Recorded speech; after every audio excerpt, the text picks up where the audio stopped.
Добро вечер. По обилните дождови и излевање на дел од реките, повеќе реони се поплавени. Најкритично е во Полошкиот регион, каде што беа поплавени 200 куќи, како и во Кичево, каде што изминатата ноќ беа евакуирани 250 лица. ЦУК имал повеќе интервенции во Тетово и во Желино заради поплави и свлечишта. Но и во Скопскиот регион денеска се санираа штетите по обилните дождови. А најпогодени беа селата под автопатот Скопје-Тетово. Во селото Форино-Гостиварско, каде што беа поплавени 200 куќи, по излевањето на реката Вардар, водата е повлечена од улиците.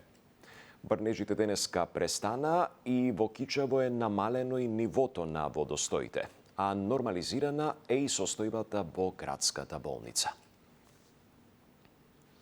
Екипата на Канал 5 денеска беше во Кичево, па еве што изјавија дел од поплавените и што околу проблемот со коритото на Зајашка река најави градоначалникот. Се гледа, така? Куќава беше метар. Еве се гледа, што значи Се и гледа. преку пенџериња влагаш. Све се деси за пола сат. Цел спрат мислам е поплавен, што се случи и од едната страна и од другата страна. И од овде и од улицата. И улицата беше корека, овде вака, до внатре. Храна ништо не ни треби. Ние бараме само рекава да се направи. Друго ништо не сакаме. Поплавата се случи од негрижа, поплавата се случи од фрлање на ѓубре и смет и секако градежен шут и отпад и стеснување на речното корито. Вчера беше буквално хаотично, 3 населби од мојата десна страна беа потполно поплавени. Во моментов имаме 250 жители згрижени од спортската сала, кои што нема кај да се вратат. Да не се фрла отпад и градежен шут не може да ги спречиме, бидејќи тоа го прават и самите жители што живеат покрај река. Трајно решение изнајдов, во тек е изработка на повеќе од 90% ми е готов проектот за трајно уредување на рекава Темница со велосипедски, со пешачки патеки, со партерно уредување. Во очекување на новата визна стратегија, превозниците се надеваат на преодно решение за влез во Шенген зоната. Нов состанок е најавен за следната недела. За сега не се планираат блокади, но од Макам Транс се надеваат на засилена институционална поддршка. Од ресорното министерство пак очекуваат трајно решение прифатливо за сите. Сандра Спасовска. Европската унија не ги отфрлила барањата на камионџиите. Новата визна стратегија на ЕУ, како официјален документ кој ги прифаќа возачите како професионалци, сега треба да се усвои од сите 29 земји, дел од Шенген зоната. Во моментов се бара решение за преодниот период, вели за Канал 5 Билјана Муратовска од асоциацијата Макам Транс. Муратовска очекува конкретен предлог на лист хартија во следните 2 недели, кога треба да се одржи нов состанок, а до тогаш тие бараат засилено лобирање и институционална поддршка. Нови блокади како што имаше на крајот на минатиот месец, кога неколку дена беа затворени граничните премини на земјите од Западен Балкан, од Макам Транс велат не се во игра. За да се одбие нешто треба да има предлог. Меѓутоа овие состаноци кои беа двата одржани, прво на политичко ниво на 3.2 и на ниво на работна група на 11.2, воопшто не се предлагаше било што да се најде, туку се собираат технички информации.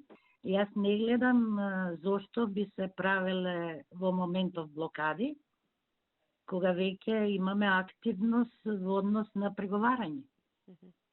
И затоа е многу важно сите ние во државава, почнувајќи од надлежните органи кои што се, сите стопански комари, сите заеднички да лобираме и да најдеме заедничко решение. Изјавата на Муратовска доаѓа откако регионалните медиуми пренесоа дека на последната средба во Брисел биле одбиени предлозите на земјите од Западен Балкан и транспортните здруженија, па поради тоа транспортерите од регионот најавија можни нови протести.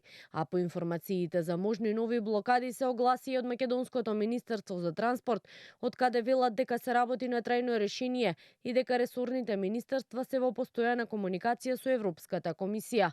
Оттаму апелираа да не се потпаѓа комисија, како што велат на непроверени информации, што може да му наштетат на диалогот. Диалогот со Европската комисија е активен и сите можности се разгледуваат од страна на техничка работна група составена од сите ресорни министерства и представници на Европската комисија.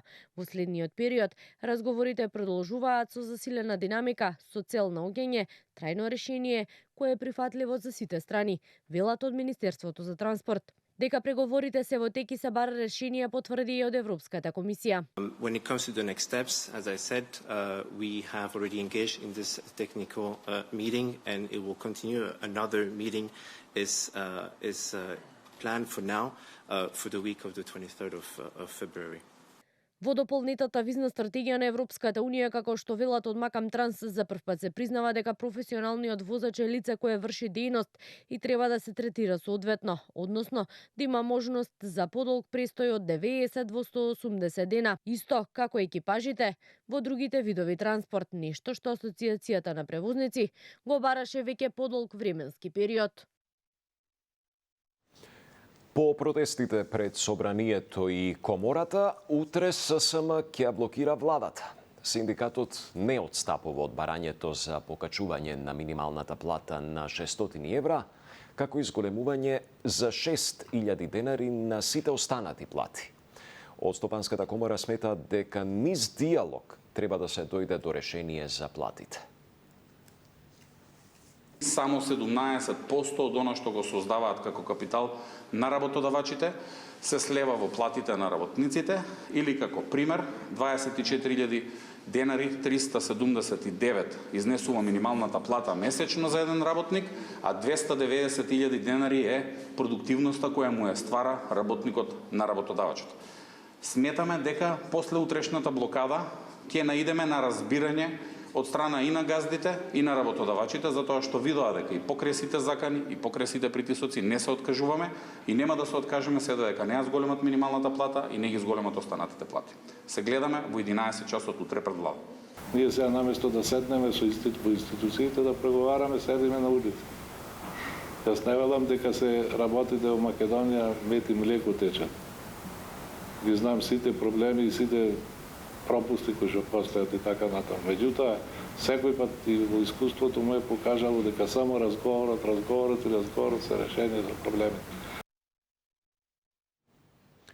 Кој од 5 предложени кандидати за нов јавен обвинител ќе добие позитивно мислење од Советот на јавните обвинители, ќе биде познато по утрешната седница на Советот.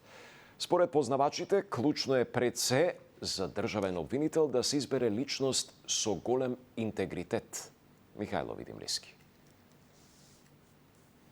Советот на јавните обвинители утре ќе даде мислење за кандидатите за нов државен јавен обвинител. Во трката за функцијата влегоа актуелната ВД државна обвинителка Анита Тополова Исајловска, обвинителките Лидија Рејчевик и Ленче Ристовска, како и судијата од кривичен Ненад Савески и поранешниот судија и председател на кривичен Владимир Панчевски. А за да добијат зелено светло и да може потоа да бидат земени предвид од владата, потребни ќе им бидат најмалку по 6 гласа од членовите. За да се поврати довербата во обвинителството, поранешната судија во судот во Страсбур Маргарита Цаца Николовска вели дека многу работи треба да се променат. Очекува од членовите на Советот да водат сметка дека државниот обвинител пред се треба да биде личност со голем интегритет. Она што очекувам од Советот за јавни обвинители е да размислуваат во насока дека државниот обвинител треба да биде човек со голем интегритет, да биде човек со големо знаење, да биде човек кој што реално ги согледува ситуациите. Тоа што треба особено да се води сметка е што може тој како државен обвинител да презентира и во делот на транспарентноста и во делот на комуникација со јавноста.